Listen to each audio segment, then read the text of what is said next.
On April 3, 1882, at exactly 8 a.m., the most famous outlaw in American history was shot in the back of the head by his own friend. But the story of how Jesse James went from a farm boy to America's first celebrity criminal is far more twisted than any Hollywood movie. September 5, 1847.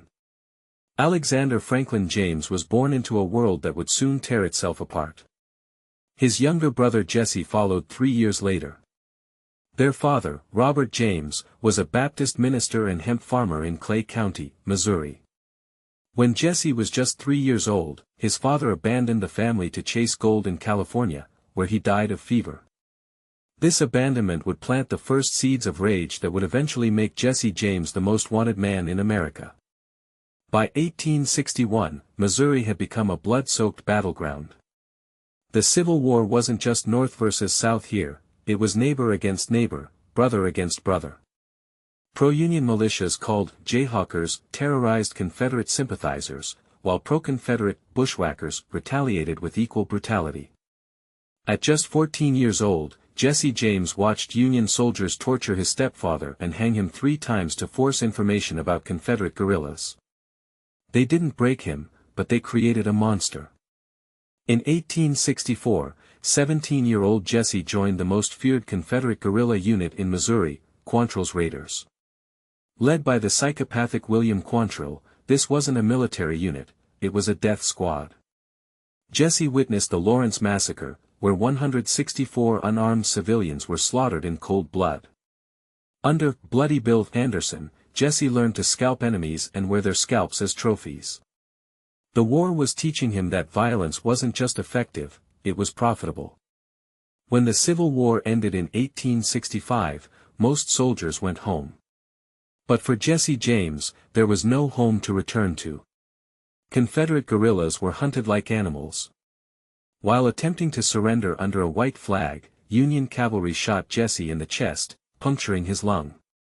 As he recovered, seething with hatred, Jesse made a decision that would change American history forever.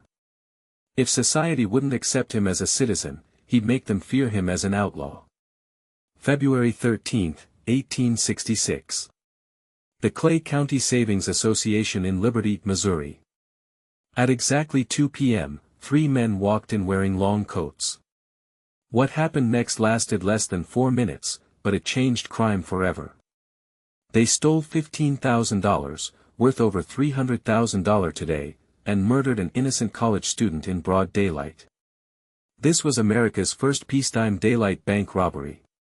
Jesse James had just invented a new kind of crime, and the country was about to make him famous for it. For the next decade, the James Younger gang terrorized the American frontier. They robbed banks in broad daylight, held up trains carrying payrolls, and always escaped. Their signature move? Firing shots into the air and whooping like Confederate cavalry. Between 1866 and 1876, they stole over $200,000, equivalent to $5 million today. But Jesse's greatest weapon wasn't his Colt .45, it was his understanding of media manipulation. He wrote letters to newspapers, crafting his own legend. Jesse James became America's first media-created celebrity criminal. Newspapers across the country printed his exploits, often exaggerating them wildly. Dime novels turned him into a folk hero, a Confederate Robin Hood fighting corrupt Yankee banks and railroads. Women sent him love letters. Children played Jesse James instead of cowboys and Indians. The Pinkerton Detective Agency, hired to catch him, only made him more famous with their failed raids and brutal tactics. America was creating its first modern celebrity. But fame came with a deadly price. On January 26, 1875, Pinkerton agents surrounded the James family farmhouse and threw an iron bomb through the window. The explosion killed Jesse's innocent 8-year-old half-brother and blew off his mother's right arm.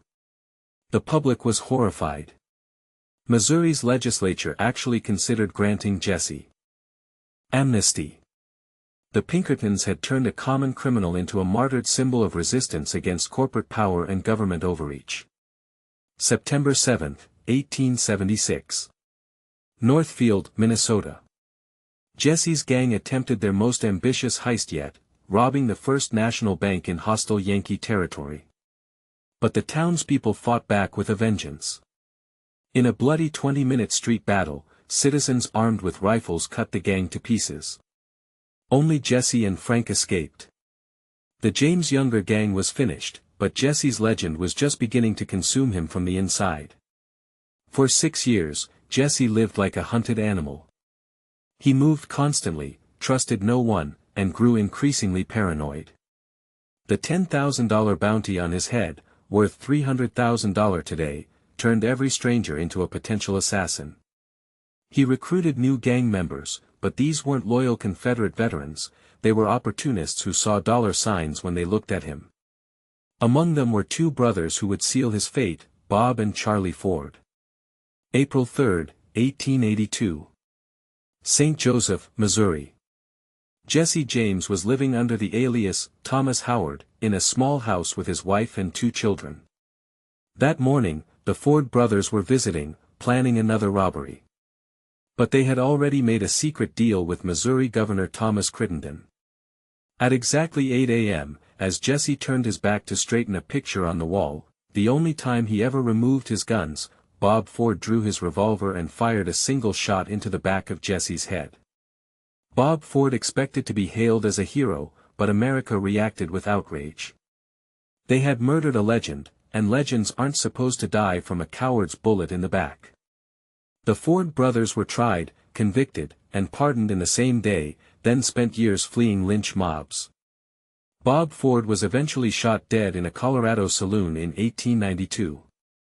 Meanwhile, Jesse James' funeral drew thousands of mourners. In death, the outlaw had achieved the immortality that had always eluded him in life. Jesse James died at 34, but his legend lives forever. He was America's first celebrity criminal, a media creation who became more powerful in death than in life. In just 16 years, a bitter Confederate farm boy had transformed himself into an immortal symbol of rebellion against authority. Today, more than 140 years later, we're still telling his story, proving that in America, sometimes the outlaws become more famous than the heroes who chase them.